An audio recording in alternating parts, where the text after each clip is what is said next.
欢迎收看《寰宇全世界》，带您走进全世界。全球各地的观众朋友，大家好，大家平安，我是何荣。两岸大事国际焦点深度剖析，打开视野。透过 YouTube 收看朋友，请您帮我们按赞、订阅、加分享，动动手开启小铃铛。也欢迎您告诉我们在哪个城市打卡收看。欢迎大家多多的发表您的观点与看法。好，来欢迎今天的三位来宾。首先是前大使、资深外交官邱文基大使。何荣好，各位朋友大家好。另外，开南大学副校长陈文甲老师。何荣好，大家好。还有淡大财经系教授聂建中老师。何荣，各位观众大家好。好，今天带着大家先来关心的就是在俄乌战场上面，现在出现了新的拐点吗？因为《华盛顿邮报》最新的报道说，美国的陆军部长德里斯科在11月20号向乌克兰总统泽连斯基呢提出了白宫特使维科夫还有俄罗斯的特使德米崔耶夫共同拟定的这28点和平协议。如果看国际新闻的都知道，这28点协议呢，几乎就是照着俄罗斯的版本，好像在拟一样。美国总统川普在21号接受访问的时候表示，他说11月27号，也就是今年的感恩节这一天，看起来呢是要求乌克兰签署协议的适当期限。但是大家细看了这个协议的内容啊，对乌克兰真的是极度的不利，包括美国承认克里米亚，还有以及合称顿巴斯地区的像卢甘斯克、顿内茨克把它认为是俄罗斯的实际控制领土。另外，乌克兰的军队规模将被限制在60万人以内，而且必须要修改宪法，承诺不得加入北约，北约也不得在乌克兰驻军。对于俄罗斯的制裁呢，则是会分阶段取消。怎么看，就是左边看、右边看、上面看、下面看，都觉得是对俄罗斯有利，而对乌克兰极度不利啊。所以这28点和平协议也像是大家就戏称是川普是不是彻底的出卖了乌克兰？大使觉得？基本上是联手跟俄罗斯一起联手连卖了，把乌克兰彻底出卖。不但这个现在乌克兰领土，它基本上都要接受，就是已经是在俄罗斯的控制之下。不管你今天是就是说，是冻结也好这个还是说就是说承认，不是承认啦，就是说有这个现实。不过就是说乌克兰的俄罗斯在这些现在占有的领土上，乌克兰领土上，它的地位都不会受到挑战。对，而且乌克兰最初打这场战争，造成这场战争的最主要的原因第一个他们排斥。这个歧视或者说虐待在乌克兰境内的恶意人士的这些作为都要取消。然后呢，还有就是呢，想要加入北约也别想了。所以，然后呢，对俄罗斯来讲，这两个都是他打仗的目的当然就是说都得到了，还外加一项就是说，战争开始3年9个月前开始的时候，这个西方国家对俄罗斯的各种经济制裁，包括扣的款。对，基本上都要逐步取消，钱也大部分要归还，所以就变成就是说，这个我都觉得这个提出来由川普提出来有点奇怪，应该就看都像是拜占条约的感觉。对啊，应该是普丁提出来的，怎么会是川普？普丁有发声，普丁说呢，这只是谈判的起点这个已经比普丁能够提出来还更好了。那最好笑居然是川普提出来。那川普是哪一国人啊？我都觉得他是不是俄国人啊？所以你就要问我说他有什么把柄在普丁上？我怀疑他是伪装的俄国人。而且这次是美俄双方的这个相互协调之下出来这28点我在想问说，乌克兰的角色在哪里呢？乌克兰就是被瓜分的一块饼。然后呢，最好笑的是，这个整个在协议在谈的时候，欧洲所谓的现在这个首当其冲的欧洲。几乎没有角色。对，所以大使，您觉得接下来这个乌克兰能不能同意，恐怕不是他们能决定的。可是呢，欧洲几个主要国家，比如说德国啦、法国啦、英国啦，他们的态度呢？这些说穿眼都是我们台语叫这个嫩卡诶啦，软脚虾。都是欧洲，都是嫩卡诶。然后呢，乌克兰呢，现在泽伦斯基自身难保我今天就想说，为什么这个28条提出来前，突然泽伦斯基的贪腐案被提出来？这个贪腐又不是今天才贪腐了，战前就贪腐，战中也贪腐，对不对？现在人赃俱获，然后人也跑了，哇，涉嫌1亿美金对，那你泽伦斯基还有什么好说的？对，而且已经给他一个下台阶的，这个签了以后3个月就让你下台，你就可以走了嘛，对不对？你3个月你就要重新改选总统，所以这些条件对那个乌克兰讲是很苛刻啦。我觉得对泽伦斯基是给他一个下台的机会，对他很宽厚了，没有追究他的责任。可是那个案子已经拿出来了，随时吊在泽伦斯基上那把剑啊，达摩克里斯之剑，也就是他的贪腐案，随时可以治他。对，那现在就看你泽伦斯基啦。那欧洲目前为止都没反应，能卡 A 加 S 通通没反应。而且刚刚像大使讲说。泽伦斯基在这个28点协议提出之前呢，就是深陷到这个贪腐相关的一些案件跟争议，当然也使得呢，他会来自就欧洲刚刚特别提到的几个主要国家的这种强大压力。那针对这28点和平协议啊，像是法国的，还有德国，还有呢英国啊，这3个国家呢，也跟乌克兰的总统泽连斯基在通话之后啊，他们也先发表了一份共同的声明。指出说他们是欢迎美方为终结战争所做的努力，但是也重申说，这个任何牵涉到欧洲国家、欧盟、北约的协议都必须经过欧洲伙伴的同意，或者是在盟友之间达成共识。另外，欧盟执委会主委范德莱恩也强调，任何替乌克兰做出的决定都不能少了乌克兰的参与。可是刚刚我们看到，就没有乌克兰的角色啊，对不对？好，波罗的海3国的外长呢，日前才联名投书啊，到《金融时报》，他们提出警告，他们说大家要小心啊，因为俄罗斯绝对不会满足于暂时占领他国的领土。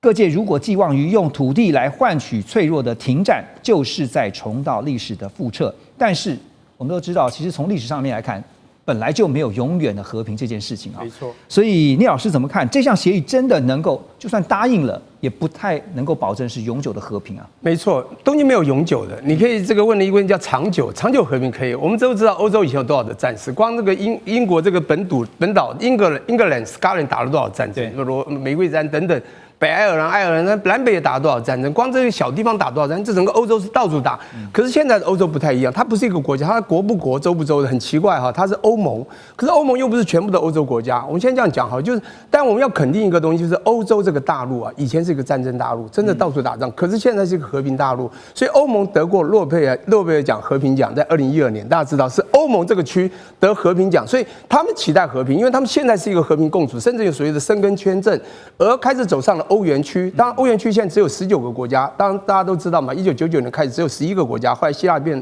成12个国家，所以它那个星旗上是有12个黄色的星星，可是一下加到19个国家。但重点是哈，那个欧盟国家到底有几个？28点和平协议，那刚好28国。可是现在是27，因为英国它情何以堪？那我最大为什么都德国带领，所以它退出了。好，不管怎么说，27以前的28个欧盟国在一起的组织的力量够大，但也不够大。对，他们的分合到现在，这个欧洲以前算是老虎，现在是欧洲猫。所以你说他敢讲多少话？所以刚刚说好像也不太有反应，但还是有一点反应，就是后来讲的这几句话嘛，就是说你不要自己，你来决定我们的事，来我们欧洲应该要经过我们欧洲伙伴的同意。第二个呢，我们不能少了乌克兰，可是你要知道，乌克兰角色又很奇怪，虽然土地很大，经济也不差，军事也还可以，重点是乌克兰不是欧盟国。那您刚刚讲到后面那个说，他的俄国会不会雄心更大，会再去找那个波罗的海东边的3个小国？这将有它的历史意义的。它是在2024年10个国家同时加入欧盟的时候的3个重要国家。这3个国家其实它的实力它虽然不大，他们的经济体不错，他们的经济所得不错，还有他们是所有的组织几乎都加入了，不管是IMF 啊、国际货币基金、对 UN， 甚至申根签证，甚至欧元区都是。但重点是还不至于俄国会去马上攻他。我必须讲，这一次呢，和平协议有一个吊诡的地方，就是其实啊，我觉得所有人人没有好人坏人，国家也不是好人坏人，就是我们看到媒体报道说俄国坏就一路坏下去，哪有？二战的时候其实俄国打赢了欧洲，不是美国所以你说俄国又这么坏吗？不是，因为俄国在师出要打有名的时候，有一个很重要的名称，就2件事：武器东扩。还有加入北约，我如果大家回忆一下就知道，2021年是不是很多这种事情？到2022年初为什么会打上这一仗？就是因为你武器一直要东扩，一直要加入北约嘛，所以俄国才惹毛了。拜登就知道了情资消息说他要打乌克兰了嘛。他这现在有什么理由打这个波罗的海3小国？还不至于。我就想就是不明白，就是说。波罗的海3国他们提出这个警告，表示说他们有很强烈的威胁感啊。可是要问的就是。俄罗斯干嘛要打这个波罗的海三国？所以我觉得他师出无名，这有点像日本对台湾一样。当然，日本就像说台湾有事，他们就有事，就有这种感觉，你知道吗？因为他们是心中有敌意俄罗斯的，因为他们以前有历史情仇是有敌意的，所以他们会发出这种声音，你知道吗？即便是乌克兰也有2种声音啊，像泽伦斯基这一种比较偏西的，还有你要知道顿巴斯克这边的很多人其实是支持这个俄国的所以每一个地方就像台湾有支持统一、有支持独立一样的道理。我们看一个东西不能全看全局啊，不能看到一半以上就觉得代表全部。我必须说是他们有一些领导者，现在有一些过去跟俄罗斯的一些暗情仇所造成这种，就把这种所谓文宣呢就无限上纲了。我先讲一下，最重要是28点协议这个东西是一个很吊诡，也就是俄罗斯这次绝对是打赢了，而且不但是打赢了，而是大赢。为什么呢？他原来要的东西全拿到，还加上了割地。你看克里米亚，包括顿巴斯那边的这个卢甘斯克、顿巴斯克全部要拿回来了。这不得了，这个是川普答应的哈。第二个呢，北约就是说你就不能加入北约，这已经完全属实，而且呢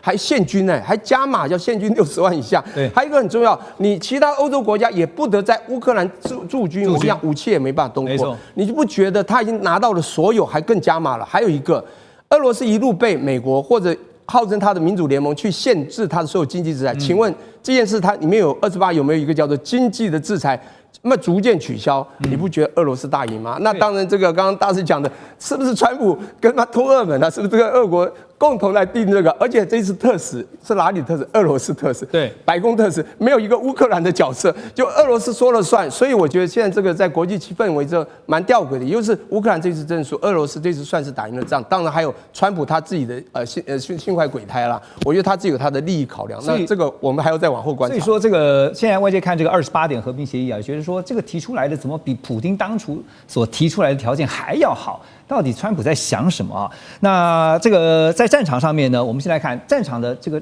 态势才是最现实的啊。俄军一方面在红军城还有乌军跟乌军的展开这个激烈巷战，那一方面呢也宣称他们攻下了重要的堡垒啊，一个战略的重要据点就是库皮扬斯克。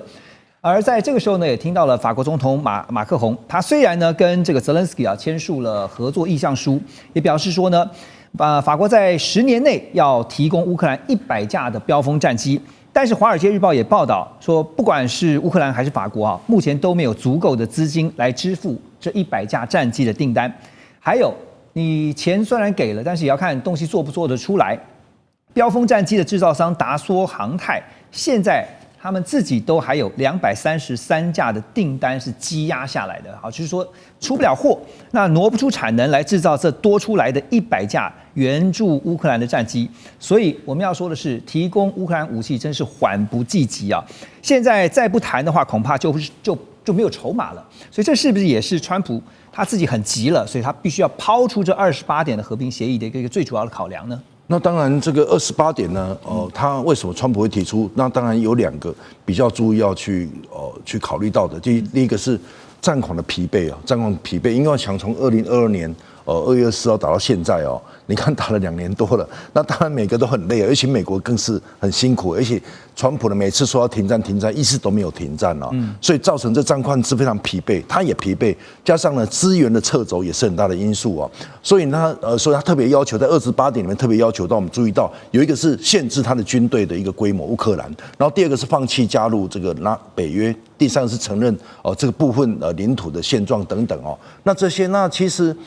当然你刚刚提到说那个皮克扬斯克他的一个巷战还有城市攻防战等等，其实已经我看他非常之辛苦，那给乌克兰现在其实非常战况是对非常之不利那因此呢，我觉得这个是我想是一个压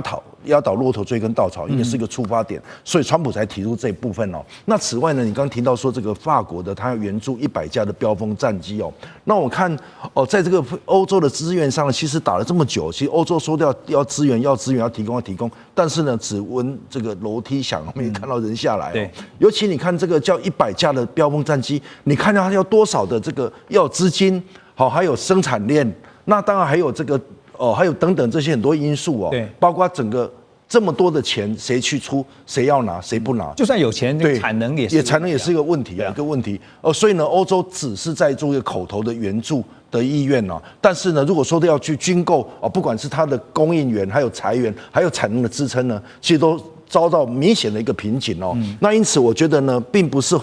这个欧洲无力来支援呢，而是资源的这个值跟量，还有交付的时效已经。其实你要做，现在这部战机跟你要做好，你看要做多长时间？对，所以这个时间、空间都对这个乌克兰非常不利了，而且加上这个川普，我看到他是上次从10月份来到欧洲一趟之后，你看这个东亚之后，你看东亚有点变天了哈。然后我想到下次去欧洲，是不是也如同去了日本一样？那去了。乌克兰是不是也跟乌克兰状况又跟日本一样，就会产生更大的一个地缘政治一个变动啊？这是我们有待观察的。对，就谈判来讲的话，其实现在乌克兰是越谈越没有筹码了，所以呢，是不是能够在下个礼拜，也就是11月27号，今年的感恩节之前啊，就同意这28点的和平协议的一些要点啊，恐怕也不是那么的乐观。但是不管怎么的，我们就看到说，乌克兰未来势必会成为这俄罗斯跟北约之间。当初我们也曾经讨论过的，变成了一个缓冲区。我们休息一下，马上回来。2025全球局势必须关注，中美赛局牵动地缘风险，连带影响台海两岸未来。寰宇全世界，关心全世界，权威分析，专业观察，客观立场。每周6日，请您准时锁定，一同关心全球大事的瞬息万变。好，回来寰宇全世界，我们来看的是中国大陆的科技龙头，也就是华为啊，最近接连向外界展示了一连串的黑科技，让业界都感到非常的震惊啊。那有哪些黑科技呢？像是最新的手机 Mate 80系列，他们采取的就是麒麟9030的处理器。另外，在中国大陆的网络上面呢，也传闻这个处理器就是它的制程等同于3奈米的制程，但是呢，考量目前大陆在光科技技术上受到了限制所以一般外界推估说，大概可能是指向是中芯第2代用7奈米制程所做出来的最新晶片。而除了硬体之外呢，在软体方面呢，华为呢也在11月21号正式发表了 AI 容器软体，叫 Flex AI。AI 容器软体我们可以理解。它就是一个装着 AI 应用的智慧盒子可以方便快速部署这个 AI 的算力。而目前呢，业界在算力资源的平均利用率大概只有30%到40%。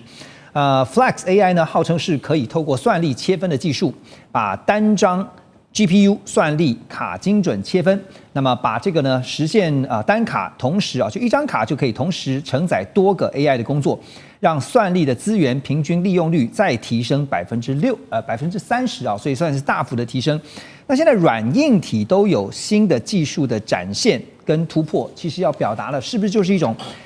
我命由我不由天之前就像大家讲说，这个中国大陆的科技呢，你是封不住的。好，那现在聂老师你怎么看？就是说麒麟9030的处理器真的。现在外界都觉得怎么做出来的因为号称是用3奈米的这个制程，但是。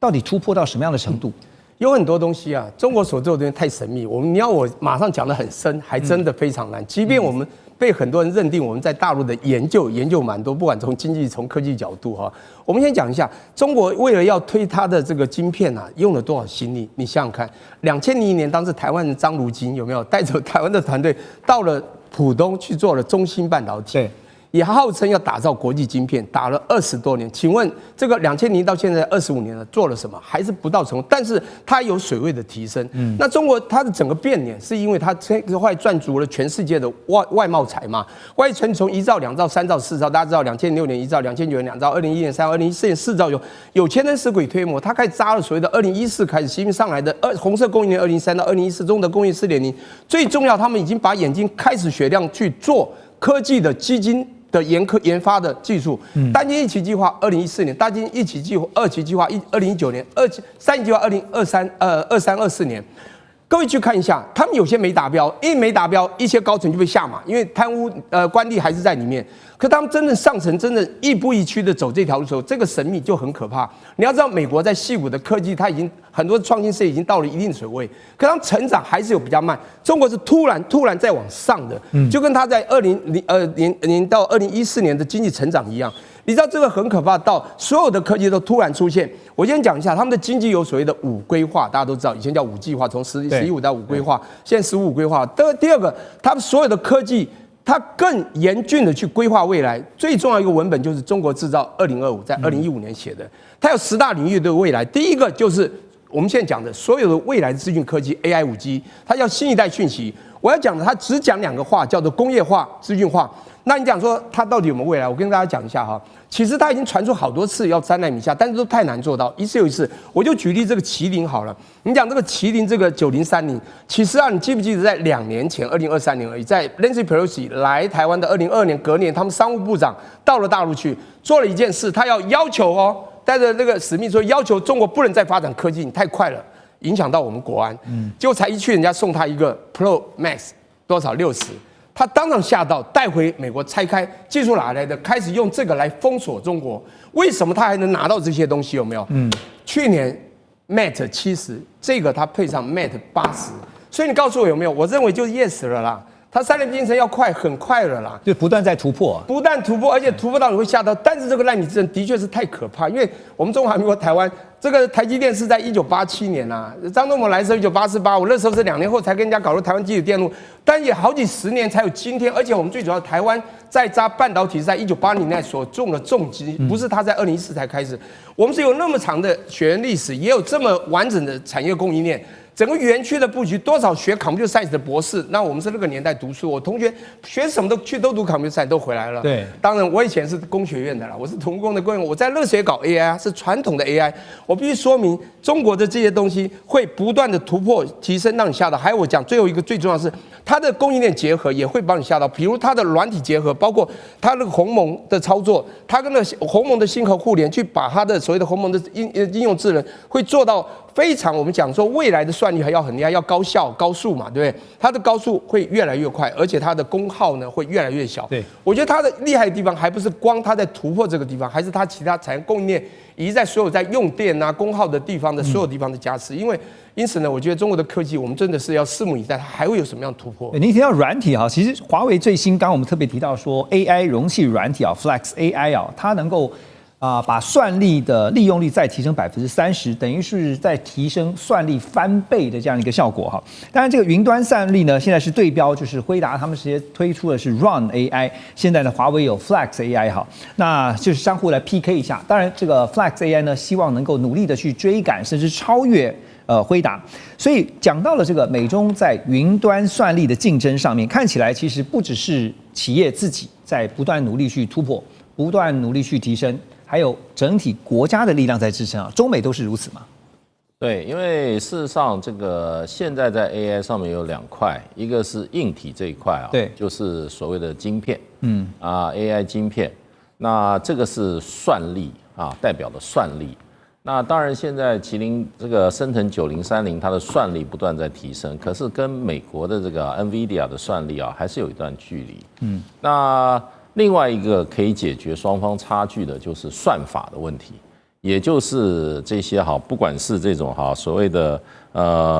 计算训练哈，或者是推理的软体，像 DeepSeek，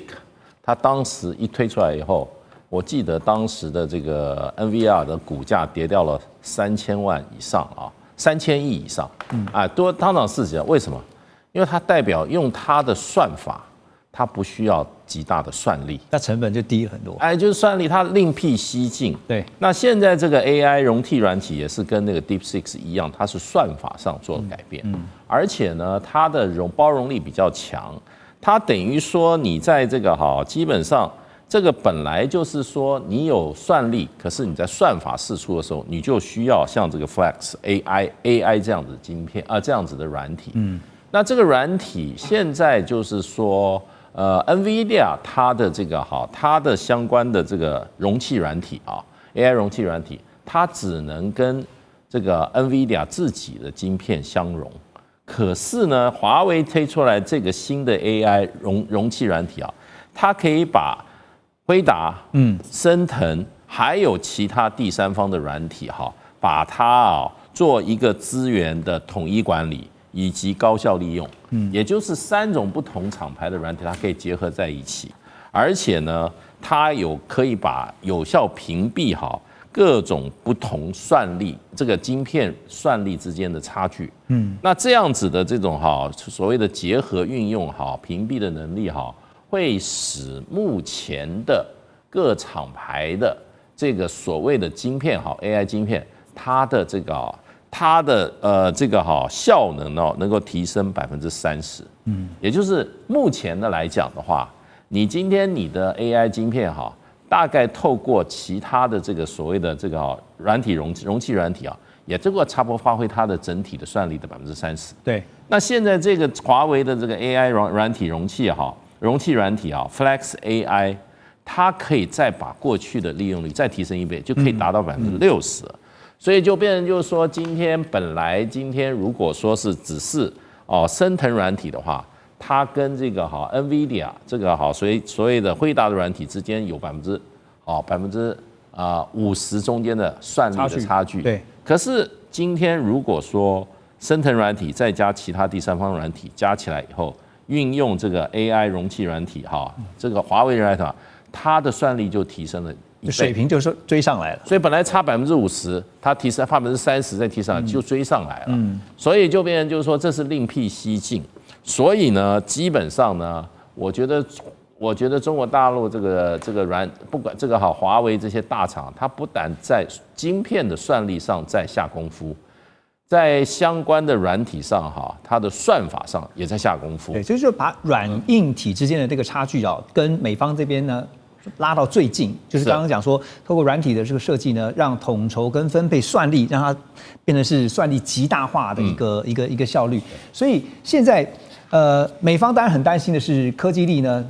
被中国大陆追上所以呢，现在在美方这边呢，看到彭博11月22号有一个报道，说美国官员正在针对是否允许辉达向中国大陆出售 H200 AI 晶片展开这个初步的讨论。美国商务部也正在审查要不要变更禁止政策，但是强调说这个计划呢还是有可能会变来变去还是有一些调整。那辉达执行长黄仁勋之前就一直在游说川普政府，希望能够暂时暂缓这个限制措施。辉达也表示呢，现在的措施让公司被迫退出全球的最大半导体市场中国大陆。如果 H200 能够获准出口，就会是向大幅松绑美国为了阻止中国大陆的 AI 所设下的贸易限制。好，简单来讲，我要问的是 H200 有可能解禁吗？它要考虑解禁的考量会有哪些？其实H200就像刚刚这个介老师所讲的其实是高阶算力算力的高阶，然后呢也是最新最强的一代然后它是这个全球呢这个在一个高端的 AI 公司呢所必须要的。是。那现在中国因为被管制是没有嘛所以呢，我想 H200呢是美国掌握全球 AI 算力的一个优势所以我们经常听到业界的讲一句话，就是说 AI 呢是这个H200呢是 AI 时代的一个基础这个建设的一个晶片我们知道基础建设最重要，没有这个算晶片，那就谈不上什么基础建设，就谈不到以后的工程跟建设所以人家说谁掌握了 H200呢，谁就掌握了 AI 能力那刚刚这个何龙你所提到的刚好是就美国有意要去解禁这个 H200那我倒觉得他现在要解禁，那可能有几个部分我们必须要去注意到的就是说最后的决策的细节，不是川普或是谁讲一句话就可以了，因为他有一个，既然 AI 或是科技是现在美国的要去遏制中国的重中之重，所以他必须要有最终的决策细节，还有附带的条件，还有国会的回应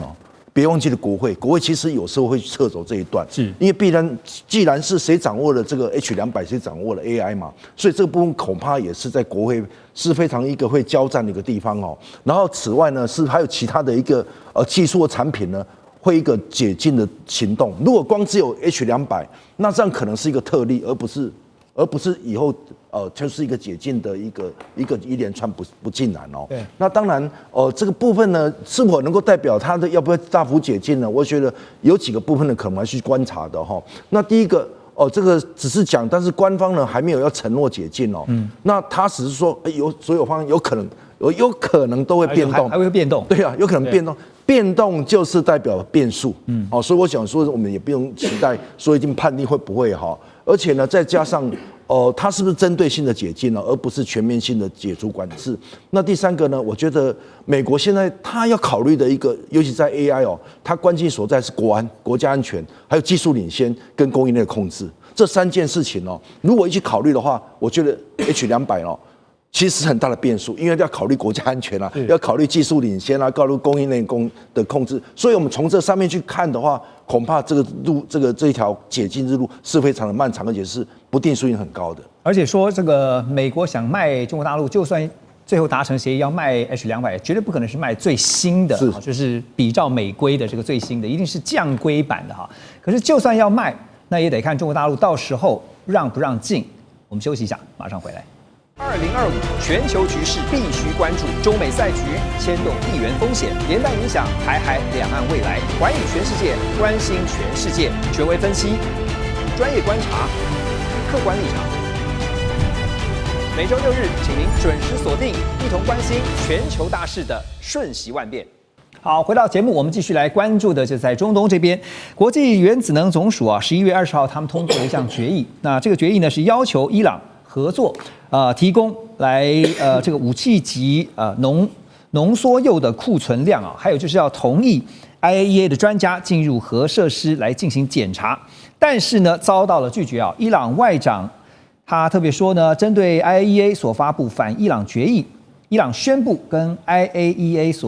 之前合作这个开罗协议呢不再有效了。那伊朗呢，伊斯兰革命卫队的发言人更表示说，伊朗认为现在在伊朗这边中东的冲突会随时爆发，但是他们已经提高了战备水平。伊朗的国防部长也宣称，伊朗的武器产量跟品质都比6月份那时候的以色列跟伊朗的这个战争之前大幅提升，能够一次对以色列发动2000枚飞弹的饱和攻击。现在看起来是不是这个中东的战火又好像要一触即发啊？因为先从伊朗宣布说之前跟 IAEA 的这个开罗协议是失效了，大家也会担心的是有没有可能变成下一波以伊战争的导火线？大使。当然有可能啦，可是可能不会立即产生这样子的一个效果啦，因为现在的问题就是关键就是说 IAEA 对伊朗的核设施的监管到达什么程度？那显然是欧美国家不满目前这个伊朗跟 IAEA 之间的这个开罗协议。开罗协议是今年9月签的，是。那伊朗是原则上同意 IAEA 对伊朗的核设施啊，各种核设施进行监管。可是呢，可能目前开放这个双方合作程度还没有到说你要提供武器级浓缩铀库存量，因为伊朗不承认它有武器级，有核缩铀库存。那你等于说你还没有确认伊朗是不是有武器级的核浓缩铀的库存量，对，你就先说你要把这个交出来。就已经认定人家在，他就认定了，因为伊朗他虽然说我现在的这个战备能力比相当，可是伊朗还是对外还说我没有在发展核武，对他指的是传统武器啊，对，我讲的是传统，我没有要发展核武，所以对这个问题的话，就伊朗他一怒之下，他就回来说，那我那个开罗协议啊，9月签的开罗协议啊，那我就作废了。那开罗协议其实是伊朗返回跟这个国际原子能所合作的一个很好的一个开端。可是西方国家就等不及，所以一个你要什么武器级的存量拿出来，然后呢 IAEA 专家进入核设施检查，其实开罗协议应该也是有核设施检查，可是就是说不是武器级进入哪一些核设施，进入的程度上面，所以这个是一个争议。不过这一场在 IAEA 的这个投票里面，事实上有10几个国家都弃权。认为这个中国大陆跟俄罗斯都反对票，那可是最后还是欧美国家的这个票数居多，是通过了啊。这是在 IAEA 里面，它不是在安理会的讨论哈，它是在 IAEA 国际原子能总署里面的这个一个决议案。那其实就是说6月22号，今年6月20号，美国轰炸伊朗核设施的时候，那个时候 IAEA 就跟美国说，我们都在现场看啊，没有什么武器级的核浓缩铀啊，对不对？那美国不听，美国人说你们这个 IAEA 啊，你们这些没有尽责，就直接轰炸。所以当时事实上，国际原子能总署在6月美国轰炸这个6月20号美国轰炸伊朗核设施之前，他们跟伊朗合作关系是很好的。那伊朗就是说它的浓缩铀的丰度也没有到达武器级。那所以呢，它只是它的那个就是说提炼设施不断在增加。那可是呢，几个重敏感的这个核设施的这个设备IAEA 都有专家在现场，所以就变成就是说，现在不晓得美国跟这个欧洲国家到底对伊朗是要采取一个什么的作为？对，那是不是他们也没有说他今天已经有足够的这个证据显示？那么已经这个伊朗已经有这个武器级的浓缩铀，因为这个丰度要几乎到90%啊，是非常的高哈。所以呢，现在我觉得就是说这样一做的话，那就会提升伊朗跟以色列之间跟尤其美国这些国家的这些矛盾。对，所以现在美国现在也在似乎在预备这个态势，如果万一发展到这样的情形的时候，该怎么办哈？这个礼拜在中东另外一件大事啊，就是我们看到美国总统川普呢和沙烏地阿拉伯的王储萨尔曼，他们签署了美沙国防战略协议。这个协议当中呢，就大家讲好了，就是呢，沙国呢将会对美国投资6000亿美元，而且呢是要向美国采购 F-35战机，还有将近300辆的 M1A2 艾布兰战车。那么美国军事媒体Breaking Defense 更是爆料说，沙烏地阿拉伯呢还会购买130架 MQ-9B 无人机，还有200架的 Gambit 这个中程僚机啊。那你可以看到这个采购清单呢，一大堆都是武器。美国突然对沙烏地阿拉伯大卖军火的背后考量到底是什么呢？就是刚刚讲说，也是在防伊朗，还是在做整个中东的布局战略呢？任老师，当然啦，如果说他这个要去做一个中东一个战略部队，那当然是要给他武装嘛。武装呢，其实就是要去遂行他的一个地缘安全最重要的一个，我觉得一个工具或是一个途径啦。那你想，我刚刚看到说他要卖给他这个F-35那这3份其实美国是不卖给台湾的。我们知道这是非常，他现在卖的几个是主要他的盟国，包括日本、韩国还有澳洲、英国、意大利等包括是以色列等等。其实它具备了这个空优跟对地，还有它这个雷达、电子战跟侦察能力然后呢，它是第5代的战机，所以我想卖到这个部分呢，它就显而易见的，它对这个对中东这个部分呢，就是对沙烏地阿拉伯也是存在的一种转折因为以前长期以来他都是去武装以色列嘛，那现在呢要去做这个对就是美沙的一个防务跟一个投资协议的结合那当然啦，他就会让这个沙烏地阿拉伯呢是从买家变成更具实力、更具自主力的军事玩家，也等于说他的桥头堡。对，那这个我觉得是个双保险因为毕竟中东他长期在去这个建设这个以色列，但是如果他现在也能在沙国里面呢，那当然了，他就是会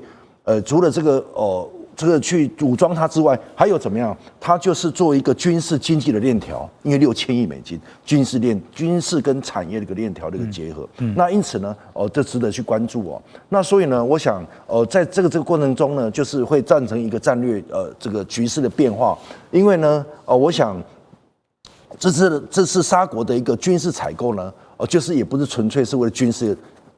的武器的一个买卖嘛，而是一种怎么样？一种合成战力的一个完整因为你看，刚才又有战车，又有军机等等这些一个地面、空中跟无人一个系统，那这样加强起来呢，然后又要自主去投资联美的能力所以我想它的布局是非常就是呼应到川普现在所要做的，他是要建设一个国防工业，也等于说把他这个经济安保跟军事安保把它绑在一起，所以我想在这个此时此刻呢，我们更能够看出川普呢对地缘政治、对他的一个地缘的一个安全的联防呢，其实产生一个非常重要的一个变化。OK， 所以除了卖武器之外呢，顺便去做好他在中东地区的这个战略布局尤其在这边的这个地缘整个战略呢是非常重要的因为这动一法而牵一法而动全身。那《华尔街日报》也提出警告，他说，根据五角大厦的情资报告美国官员很担心，为什么呢？他们担心就是如果真的把 F-35卖给了沙烏地阿拉伯，那么相关 F-35的技术呢，可能会因为中国大陆在中东的间谍活动，或者是中沙两国之间有一个安全伙伴关系而泄密了，怎么办呢？好，以色列官员也很担心就是向沙烏地阿拉伯出售 F-35战机，会把土耳其这些国家的大门打开。为什么？因为土耳其呢以后也想买 F-35，那你卖不卖呢？好，那这样的话呢，会进而削弱这个以色列的优势让以色列的 F-35战机呢面临更大的风险。本来只有以色列有 F-35，现在沙烏地阿拉伯有了，那以后其他国家要比照办理。所以怎么看美国这一笔这个军务买卖，绝对不是只是说卖武器这么单纯啊，就是账面上的金额啊，它背后有很多算计的。聂老师，我觉得其实我看起来蛮单纯的，就是会卖嘛，会慢慢卖嘛。就赚钱嘛。早期的时候，20年前会卖 F-16给我们，不会嘛？现在会嘛？35现在会慢慢卖嘛，因为35越来越差嘛。虽然现在全世界报道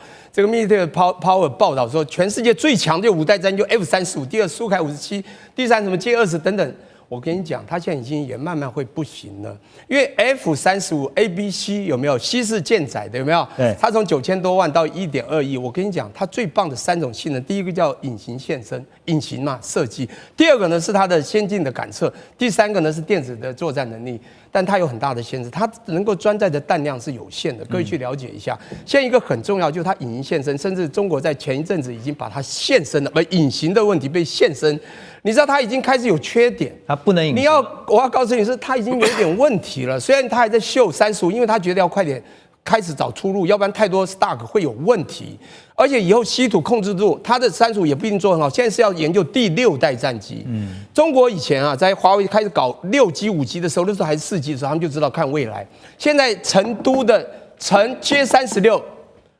6代战机已经试飞成功，是，而且省歼50都已经在做。美国在这里积极营要做，当然他也怕，为什么川普会越来越低头？他拿不到稀土，又拿不到其他东西，会担心。现在所谓的相关这个技术在哪里？我真的好奇啦，或许有一些。我觉得美国在战机这个部分哈，因为中国的制造业已经非常丰富，美国已经空洞化这个之下，美国的制造业是在1940年12月29宣布了一个民主兵工厂起来的，在那个时候呢，支援了全世界的战力兵力，才有了今天。现在它制造业空洞化了，他会怕。我现在要讲的是，美国还是靠自身利益啦。这个一个很奇怪地缘政治，美国跟以色列这么好，对不对？跟父子一样。中国跟沙特阿拉伯还有所谓的这个安全伙伴关系，怎么会迈过去呢？因为他已经觉得这已经可能不是最重要。虽然大家都还说他是第一最棒的世界第一，我要讲的是他们都在看未来了。当然还有一个就是川普的个性嘛，他重商的个性，这个一卖下去不得了，多少钱？当然划得来。第一个从经济角度划，这从技术角度他觉得还好，有一些技术，但不至于。他真的很重要的技术，他还是会后租的。这是我所看到美国现在所做的动作。对，所以其实说穿了就是各取所需哈。美国要他要的，沙烏地阿拉伯得到他想得到的。我们休息一下，马上回来。2025全球局势必须关注，中美赛局牵动地缘风险，连带影响台海两岸未来。寰宇全世界，关心全世界，权威分析，专业观察，客观立场。每周6日，请您准时锁定，一同关心全球大事的瞬息万变。好，回到寰宇全世界，我们继续来看的是一场航展啊，这是2025杜拜航展，11月17号到21号举行，但是在最后一天却不幸的发生了意外的坠机事故。这是一架印度空军参加这个特技展示的光辉战机啊，这是光辉战机，其实是印度的国产啊自制化的战机，发生了坠毁的意外。而从现场呢，大家所拍到的影片画面研判，这个飞行员在最后一刻仍然试图要把飞机给拉起来，而且他没有弹跳逃生啊，最后是不幸殉职。光辉战机是印度自主研发的4代半的轻型战机，那从1984年就开始启动计划，经过了41年的研发，才在今年2025 10月完成首飞，可以说是印度国防工业的重要里程碑，也是一个很重要的象征。但是历经41年才研发，而且刚刚完成的这个光辉战机呢，没有想到在这一次的杜拜航展当中发生了这样的意外。其实，在航展期间呢，就已经有新闻报道说这个飞机有油料外泄的问题啊，不过一直没有得到官方的一些具体的说明啊。第一，我想问，对印度国防的工业会造成什么样的一些影响？温家老师。第二个，研发41年这么久啊，看得出来，其实印度一直想要让他们的战机国产化，但是遇到什么样的问题？那的确啊，其实这个光辉的战机啊，是他们印度的国产象征的一个意义哦。然后其实也大过它的纯军事价值啊。来这看这部分，因为其实他为什么研发这个东西呢？40年前，他是认为说他取代了这个印度空军他长期使用的米格21哦，这是非常老旧的一个比老母鸡的一个战机哦。那因此呢，他经过这个41年的一个研发，结果在这个所谓试航的时候就不幸就是坠落嘛哈。那当然啦。就是在一个象征意义上到一个制度性的一个反思哦，为什么呢？因为我觉得它是在自主这个军工战略里面一个重大警讯哦。他也要提醒印度政府其实自主研发固然重要，但是品质，一直品质最重要，还有可靠性，还有交付时间，还有国际信任呢，都是不可忽略的。那他为了要去，我是这么认为，他为了去自主而自主他忽略了这个品质，也忽略了可靠度，而忽略了交付时间表，可能急着要去交付，可能要去趁这个时候要赶快来展出，还有国际的信任，因为一个战机出来，可能包括民航机跟军航机都是要国际的信任嘛，如果他这样一下就砸锅了，那当然最重要的是它的国际信任度就降低，也是会影响到它的销路。人家说印度阿三嘛，对，不就这样来的吗？对，就是说这个事情可能是印度他要痛定思痛去处理那好，特别提到是为什么光辉它发展要漫长呢？因为其实本身呢，印度从以前到现在并不是设计这个空战机，并不是他的专长，也不是他的专业，而且他为了要自主，他其实都就这样闭门造车嘛，闭门造车的结果就是说，可能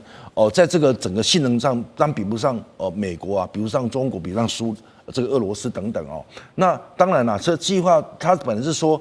要在很最近马上要量产了，但是呢，它又却这个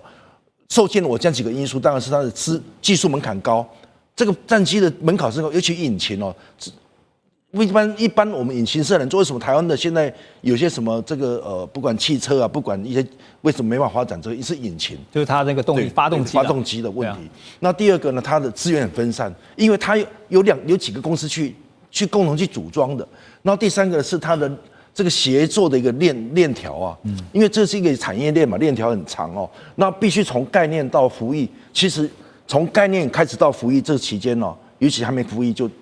坠机了嘛。对，那显而易见呢，这个东西虽然能够在国际上亮相，但是一亮相就出洋相我觉得这个对印度而言其实是一个对他们的警讯，就是国防自主化进程呢，其实仍存在重大的风险跟所谓的不可靠性。对，这个坠机意外确实很不幸不过也是看到说，这个飞行员在最后一刻，他仍然是希望把这个飞机能够救得回来不过还是不幸殉职。好，在这个杜拜航展，因为每一次在国际上的重大航展，其实也是各家的不管是商用客机也好，或者刚刚提到的战机也好，军武方面的一个最好的展示机会。当然，这次也看到了中国商飞在开幕当天呢，就展示了他们打造机型家族的雄心壮志因为在现场呢，就看到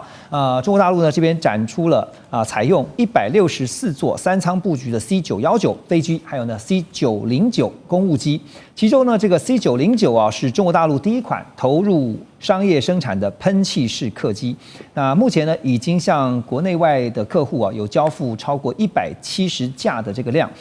还有呢，中国商飞也重点介绍了 C919的加长版计划，预估这个加长版呢可以容纳210名的乘客，目标锁定的就是他们对手就是